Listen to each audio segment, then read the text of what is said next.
ที่มาสอนเกี่ยวกับการใช้โปรแกรม Microsoft Word 2013พื้นฐานเลยสำหรับคนที่หากะเริ่มเรียนใหม่ๆยังบ่ทันรู้อิหยังเกี่ยวกับการเฮ็ดเวียกของ Microsoft Office สำหรับ Microsoft Office ของเวอร์ชัน2013มันก็บ่ค่อยต่างจากเวอร์ชันก่อนๆหลายปานใดเนาะอ่าฉะนั้นเมื่อเปิดเอกสาร หน้าแรกขึ้นมาเนาะจะเห็นหน้าตาแบบนี้ให้เราเลือกเอาblank document เอกสารโล่งๆส่วนตัวอื่นๆคือ template ที่เขาเจ้าจัดมาให้ละเขาเจ้าสร้างมาให้ละแต่เราบ่จำเป็นต้องเลือกเอาให้เราเลือกเอา blank document โอเคเมื่อคลิกเข้ามาหน้า blank document เนาะวันนี้จะมาอธิบายเกี่ยวกับการเฮ็ดเวียกของแต่ละฟังก์ชันแต่ละอย่างว่ามันเฮ็ดเวียกเฮ็ดหยังแหน่มีหน้าที่เฮ็ดหยังแหน่โอเคมาเข้าเลยสำหรับปุ่มด้านซ้ายที่เฮาสังเกตเห็นนี่เนาะPaste Cut Copy เนาะแสดงเห็นว่ามันบ่โชว์เนาะมันบ่โชว์ขึ้นเราบัดนี้เราจะเขียนข้อความ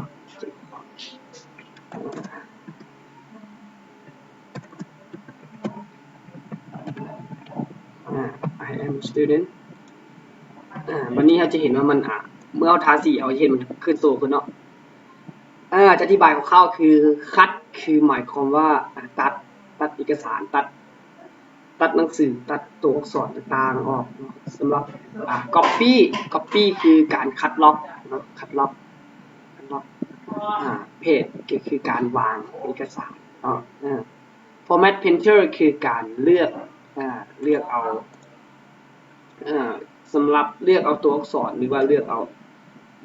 แถวหรือที่เราเขียนนะว่ามาใช้งานยังไงต่อมาคือฟังก์ชันของฟอนต์ฟอนต์คือภาษาที่เราเลือกที่เราจะเขียนว่าเราสิเอาภาษาหยังเนาะตัวอย่างว่าสิยับภาษาให้เบิ่งว่ามันสิเปลี่ยนแปลงไปจังได๋เห็นบ่เมื่อเราเลือกเอาตัวใดเอาภาษาใดมันก็สิเปลี่ยนฟอนต์เปลี่ยนภาษาให้ตามที่เราต้องการเนาะจบไปเนาะสำหรับต่อมาคือฟอนต์ไซส์คือการเลือกขนาดของตัวอักษรจะให้มันใหญ่ให้มันน้อยส่าใดเราก็เลือกเนาะต่อมาคือตัว A เนาะเห็นตัว A แล้วก็เห็นลูกศรขึ้นคือการเพิ่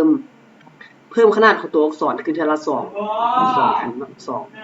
2ระดับจาก14เป็น16จาก12เป็น14 16เป็น18เห็นบ่ตัวนี้ก็คือการลดขนาดของตัวอักษรทีละตัวเนาะจาก16เป็น14เห็นบ่14แล้วก็12ต่อมาคือปุ่มของที่เฮ็ดเวียกเกี่ยวกับการพิมพ์เอกสารเป็นภาษาอังกฤษเนาะที่เราอยากเฮ็ดให้ประโยคมันเป็นประโยคมันเป็นตัวน้อยตัวใหญ่หรือว่าให้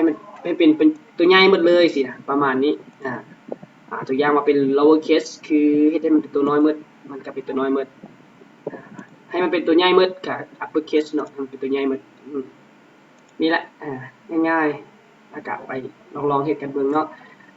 ต่อมาคือปุ่มของclear all formatting เนาะคือการล้างอันฟังก์ชันที่เราเลือกต่างๆให้มันกลับมาเป็นสภาพเดิมเนาะตัวอย่าง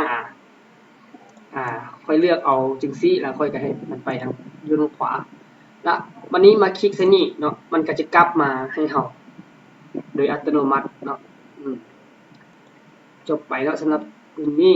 ต่อมาคือปุ่ม B การเฮ็ดตัวหนังสือหนาเฮ็ดตัวหนังสือหนาคือเฮาทาสีเอาตัวอักษรหรือข้อความที่เราต้องการให้มันเป็นตัวหนังสือหนาแล้วเราก็คลิกที่ตัว B ตัว B สังเกตเห็นว่ามันเป็นตัวหนังสือหนาเนาะต่อมาคือตัว I ตัว I คือการเฮ็ดหนังสือเนิ่งบ่สังเกตว่ามันเนิ่งเนาะง่ายๆฟังก์ชันนี้ตัว U การเฮ็ดหนังสือขีดก้อง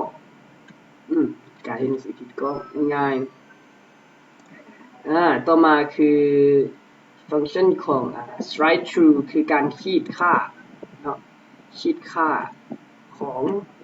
แถวหรือหนังสือที่เราบ่ต้องการเนาะอย่างสขีดละเห็นบ่จะสังเกตมาตัวหนังสือถึงขีดค่า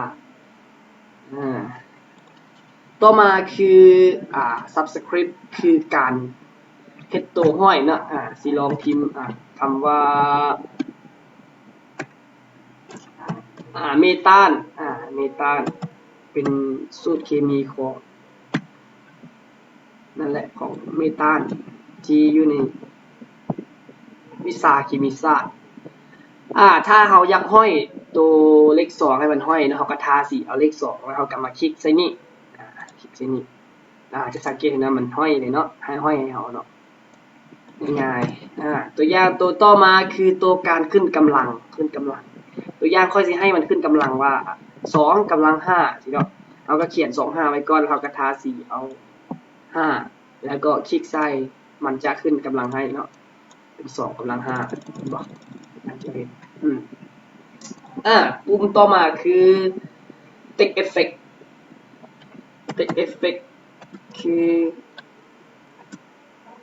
คือการเฮ็ดหนังสือเฮ็ดหนังสือมันเป็นแบบมันมีเอฟเฟกต์ต่างๆที่มาประกอบใส่เนาะตัวอย่างค่อยเลือกเอาหนังสือแล้วค่อย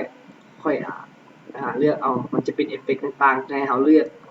ตามสไตล์ที่เราต้องการเนาะต่อมาคือเทคไฮไลท์คือเราเฮ็ดพื้นหลังของ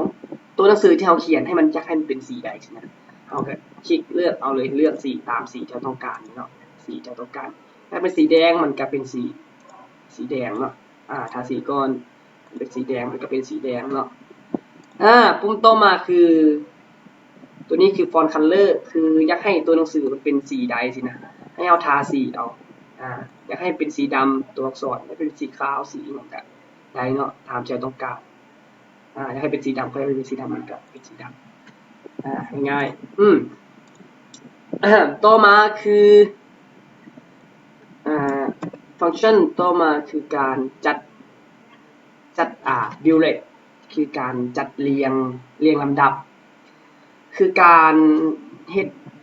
ลายชื่อหรือรายการอาหารต่างๆหรือว่าลายอีหยังที่มันเฮาบ่อยากเขียนซ้ำๆกันเฮาก็สามารถมาเฮ็ดแถวจังซี่ตัวอย่างค่อยสิเขียนให้เบิ่ง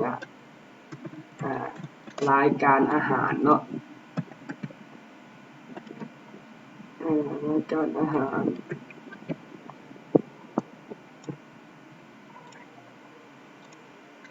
รายการอาหาร1มีอย่างแน่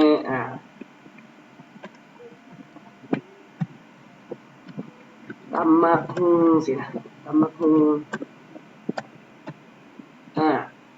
2ต้มเป็ดสินะประมาณนี้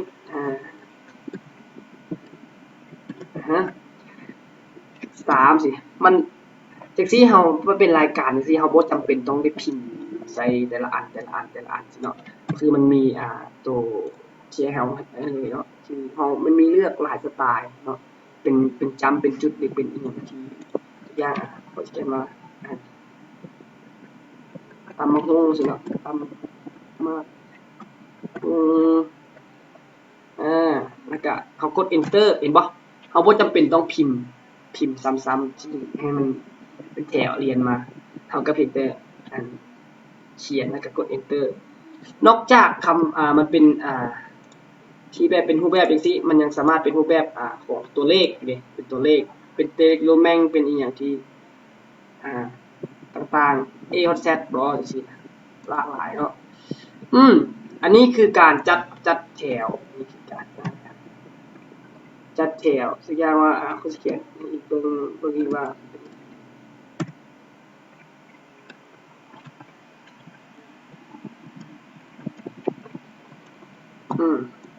สังเกตเห็นว่ามันอยู่ซิดซ้ายอยู่บ่ถ้าเฮาอยากให้มันอยู่ทางกลางเฮาก็คลิกใส่จัดตัวหนังสือมันอยู่ซิดซ้ายซิดขวาซิดกลางซิดล่างสิอันนี้ก็คือกันเนาะต่อมาคือการกำหนดแถว